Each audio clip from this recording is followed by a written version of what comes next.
శ్రీకరమౌ శ్రీరామనామం జీవామృతసారం పావనమే రఘురామనామం భవతారకమంత్రం శ్రీకరమౌ శ్రీరామనామం జీవామృతసారం పావనమే రఘురామనామం భవతారకమంత్రం రామ రామ రామ రామ రామ రామ రామ రామ రామ రామ రామ రామ రామ రామ రామ రామ. శ్రీ శ్రవణ ఛానల్కి శ్రోతలందరికీ కూడాను మరొకసారి స్వాగతం. ఈరోజు మనం విన్న ఈ కీర్తన ఆరుద్ర గారి రచన అన్నమాట. అనురాధ ఎంతో చక్కగా పాడి మనకి వినిపించారు. నిన్న మనం యోగ వాసిష్టంలో ఈ శుక్రుడు తన మొదటి శరీరంలోకి ప్రవేశించాడు అన్నది చెప్పుకున్నాం. ఆ తర్వాత మనకి లీలోపాఖ్యానంలో సూక్ష్మ శరీరానికి స్థూల శరీరానికి మధ్య ఉన్న తేడా ఏమీ లేదని, ఏ భావన అయితే సూక్ష్మ ప్రపంచాన్ని కలిగిస్తోందో అదే భావన ఇంకా దృఢపడితే స్థూలం అయిపోతుంది అంటూ చెప్పుకున్న తర్వాత రామవశిష్ఠుల చర్చలో ముందు మనకి ఇంకా విస్తృతంగా దీన్ని అర్థమయ్యేలాగా చెప్పడానికి ప్రయత్నం చేస్తున్నారు ఆయన. అందుకని దాన్ని మనం విందాం. గురుదేవ, కథంతా విన్నాను, చాలా బాగుంది. మీ శుక్రుడు చాలా గొప్పవాడు. అప్సరస కనిపిస్తే దాని వెనకాల స్వర్గలోకానికే వెళ్ళిపోయాడు. స్వర్గలోక సుఖాలను అనుభవించాలనుకుంటే అనుభవించేశాడు. రాజ్యాలు ఏలాలనుకుంటే ఏలేశాడు. చివరికి తపస్సు చేయాలనుకుంటే అది చేసేసి జీవన్ముక్తుడైపోయాడు. అతను ఏది సంకల్పిస్తే అది జరిగిపోతుంది. అందరి సంకల్పాలు అలా ఫలించమేమిటి మరి అంటూ రాముడు వారు ప్రశ్న వేశారు. అప్పుడు వశిష్ఠులు వారు అన్నారు, రామా, సంకల్పాలు ఫలించడానికి 2 పద్ధతులుంటాయ్యా. ఒకటి చిత్తశుద్ధి వల్ల లభించే సంకల్పం, దీన్నే సత్య సంకల్ప సిద్ధి అంటారు. రెండవది ప్రాణం గొంతులోంచి పైకి లేచే సమయంలో ఏ కర్మవాసన పైకి పొంగి వస్తుందో అది సత్యమై తీరుతుంది. వీటిలో మొదటిది సత్య సంకల్ప సిద్ధి అని చెప్పుకున్నాం కదా. ఇది శుక్రుడి లాంటి ఉత్తమ జీవులకి లభిస్తుంది. మరణకాలంలోని సంస్కారాన్ని బట్టి పరిమితమైన సత్య సంకల్పత్వం ఇతరులకి లభిస్తుంటుంది. అంటే మనలాంటి మామూలు మనుషులకి వాళ్ళు మరణించే సమయంలో ఏమనుకుంటారో దానికి సంబంధించింది జరుగుతుంది అని చెప్పారు. అప్పుడు రాముడు అన్నారు, శుక్రుడు అందరిలాగే పుట్టాడు. అతనికి ప్రత్యేక సిద్ధి కలగడానికి కారణం ఏమిటి అంటూ అడిగితే వశిష్ఠుల వారు అంటున్నారు, ఈ శుక్రుడు జరిగిపోయిన కల్పంలో తీవ్రమైన కర్మోపాసనలు చేసి ఉన్నాడనమాట. అందువల్ల అతని చిత్తంలోని దోషాలన్నీ అడుగంటిపోయాయి. అటువంటి మనస్సుతో ఈ జీవి ఈ కల్పం మొదటిసారిగా పుట్టేశాడు. అందుచేత ఇప్పుడు ఈ జీవికి కొత్తగా దోషాలేమీ అంటలేదు. ఈ జీవి జన్మలో బీజదోషాలు లేవు. అంటే తండ్రి వల్ల వచ్చే దోషాలు కూడా లేవు. జాతి దోషాలు లేవు. అంటే వంశం వల్ల వచ్చే దోషాలు కూడా లేవు. కాబట్టి ఈ జన్మ పవిత్రమైనది. అందుకే అతనికి సత్య సంకల్ప సిద్ధి లభించేసింది. ఇప్పుడు బ్రహ్మగారు ఇతనికి గ్రహాధికార పదవికి, రాక్షస గురు అధికార పదవికి ఎంపిక చేయడానికి కారణం కూడా ఇదే.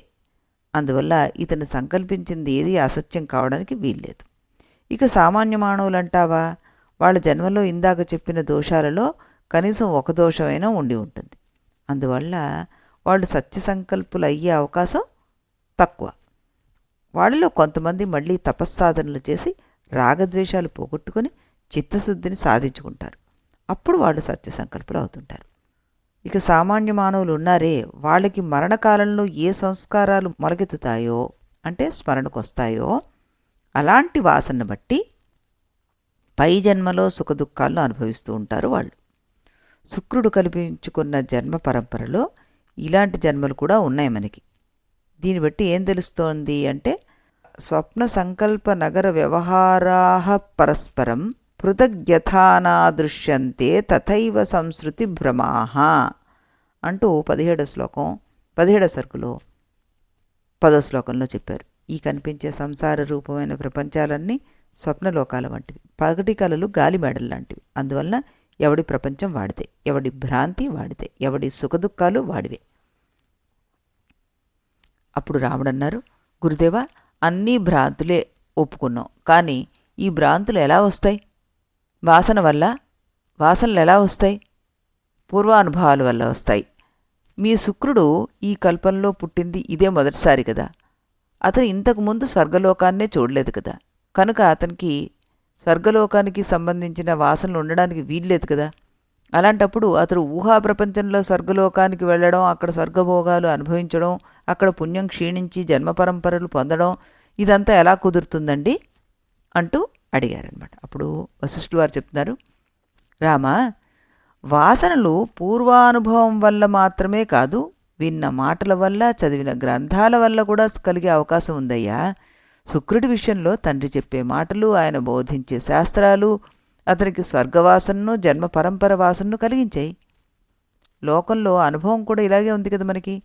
మనం కంటితో చూడకపోయినా చెవితో విన్న విషయాల గురించి కలలు కంటూనే ఉన్నాం కదా.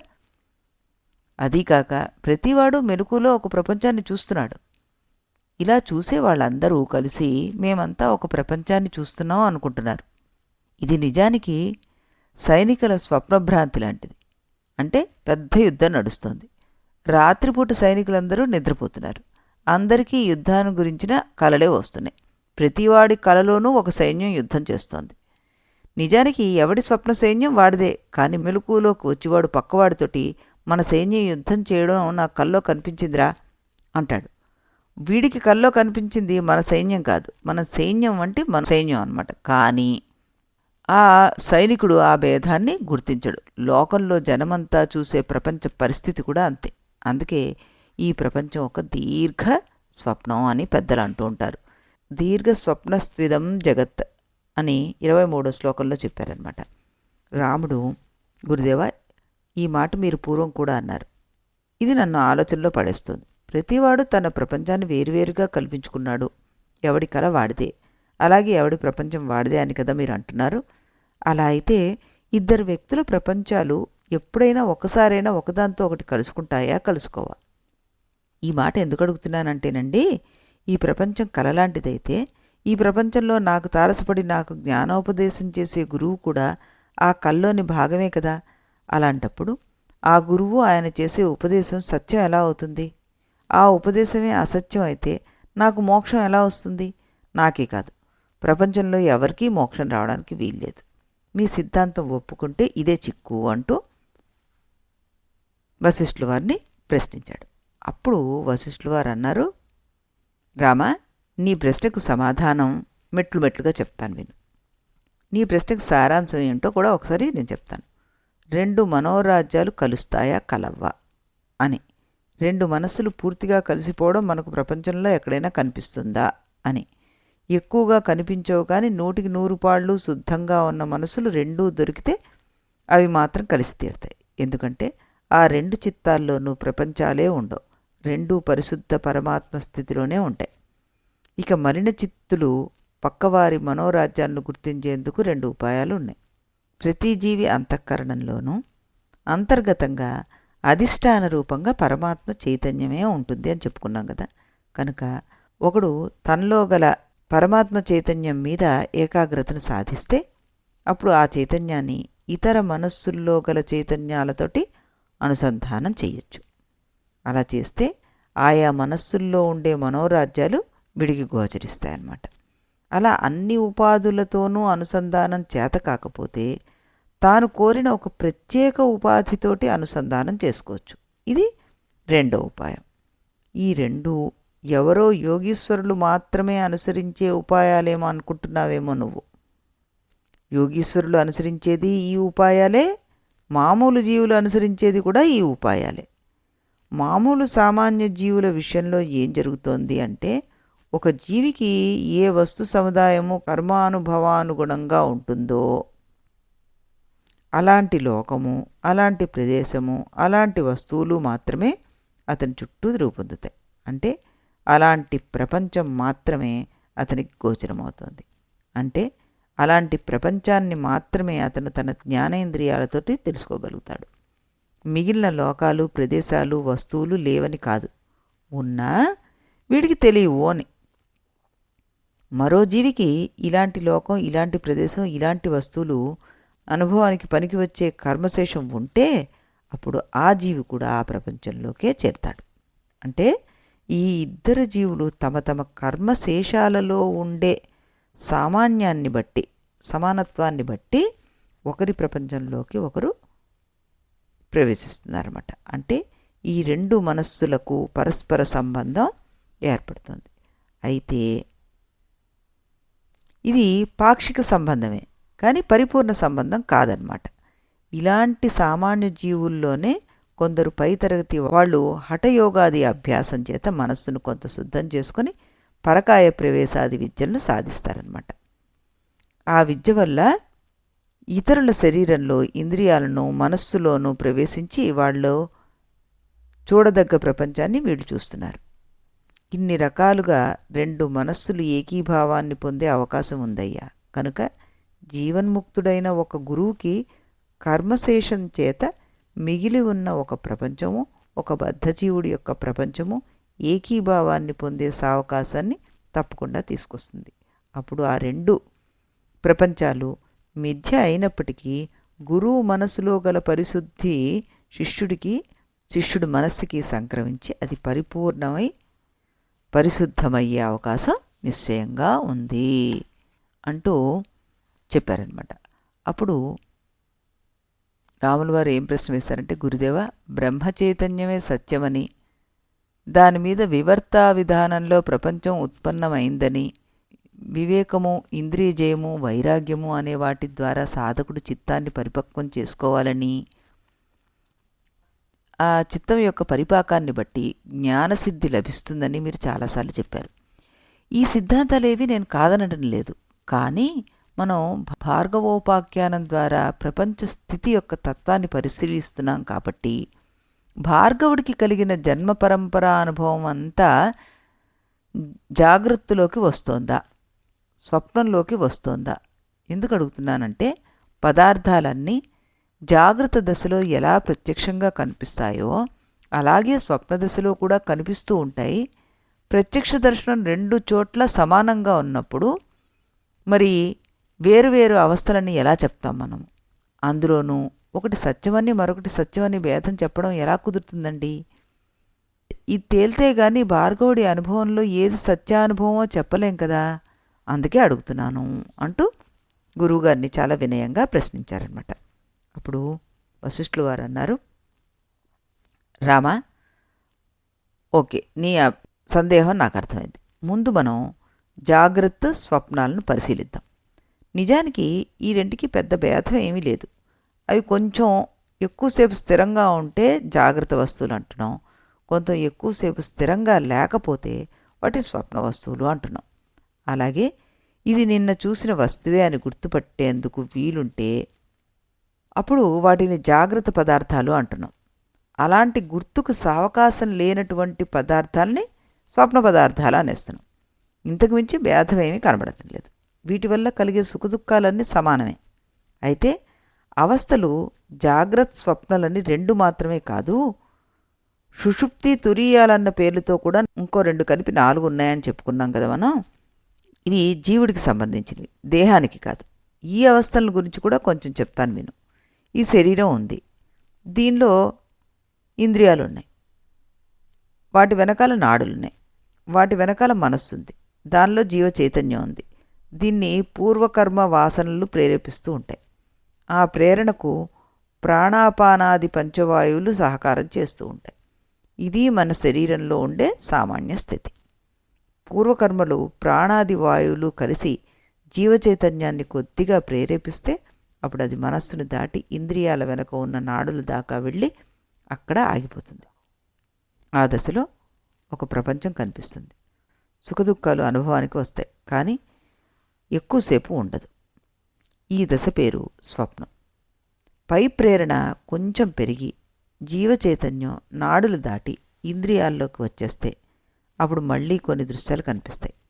ఒక ప్రపంచము సుఖదుఖాలు అనుభవంలోకి వస్తాయి. ఇవి కొంచెం ఎక్కువసేపు ఉంటాయన్నమాట. ఈ దశ పేరు జాగ్రత్త అంటాం మనం. జాగ్రత్త అవస్థ అంటాం. ఈ తిరుగుడుతోటి జీవ చైతన్యానికి విసుగు పుడుతుంది. లోపల ప్రేరణ కూడా తగ్గుతుంది. పూర్వకర్మ వాసనలేవీ తలెత్తవు, ప్రాణాది వాయువులేవి కదలవు. ఆ దశలో జీవ చైతన్యం పూర్తిగా స్తబ్దం అయిపోయి ఉంటుందన్నమాట. ఇంచుమించు చైతన్య మాత్రంగా ఉంటుంది. అప్పుడు అది సుషుప్తి అంటాం. ఈ జీవ చైతన్యమే జాగ్రత్త దశ కాలంలో కొంత తత్వ విచారణ చేస్తుంది, కొంత యోగాభ్యాసం చేస్తుంది. అదృష్టం కలిసి వచ్చినప్పుడు ఆత్మసాక్షాత్కారాన్ని అందుకుంటుంది. ఇది అందుకుంటే ఆ తర్వాత ఆ జీవ చైతన్య కర్మశేషావసాన జాగ్రత్త దశలో ఉన్నా, లేదా స్వప్న దశలో ఉన్నా, లేదా సుషుప్తి దశలో ఉన్నా కూడా ఆత్మసాక్షాత్కార స్థితి చెదరదు, చెరగదు. ఇలా నిలబడి ఉన్న ఆత్మసాక్షాత్కార దశ పేరే తురీయ అవస్థ. ఇదే ఉత్తమ అవస్థ. ఈ 4 అవస్థల్లో ఒకదాంట్లోంచి ఒకదాంట్లోకి మారే విధానాన్ని మరో రకంగా కూడా మనం వర్ణించుకోవచ్చు. మొదట సుషుప్తి దశ తీసుకో. ఈ దశలో ప్రాణాది వాయువులకు చలనం ఉండదని చెప్పాను కదా. చలనానికి తగిన పూర్వ కర్మ సంస్కారం ఉద్బుద్ధం కావడమే దీనికి కారణం అన్నమాట. కొంతసేపటికి ఆ పూర్వ సంస్కారం మొలకెత్తుతుంది. దానివల్ల ప్రాణాది వాయువుల్లో ఒక విషమ స్థితి ఏర్పడుతుంది అన్నమాట.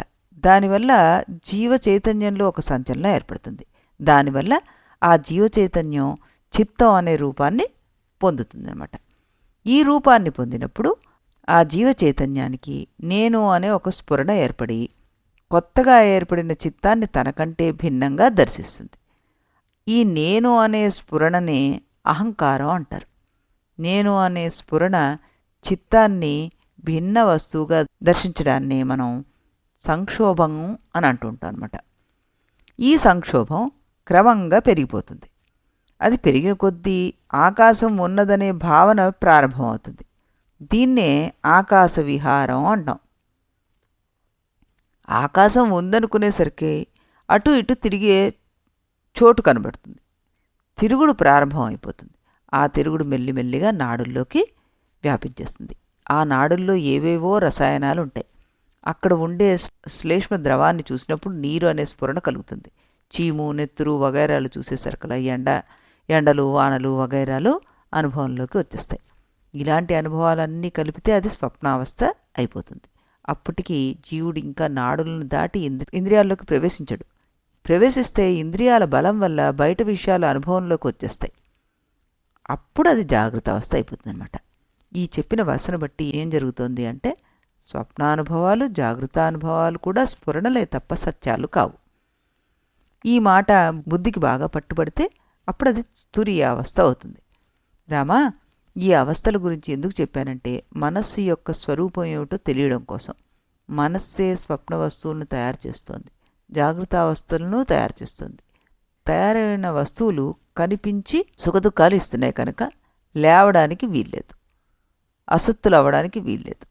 వీటి తయారీకి వేరే ముడిసరుకు లేదు కనుక అవి ఉన్నాయనడానికి వీల్లేదు, సత్ అనడానికి వీల్లేదు. అందుచేత ఈ పదార్థాలను, వీటికి కారణమైన ఈ మనస్సును కూడా పెద్దలు సదసత్ విలక్షణము అంటూ సత్తు కాదు, అసత్తు కాదు పొమ్మన్నారు.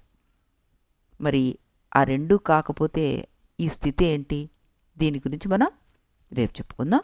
అంతవరకు సెలవు. రేపు ఇదే సమయానికి ఇదే ఛానల్లో రాముల వారి కీర్తనను విన్న తర్వాత మళ్ళీ మనం ఈ సదసత్ విలక్షణం అంటే ఏంటో వివరంగా తెలుసుకుందాం. సెలవు.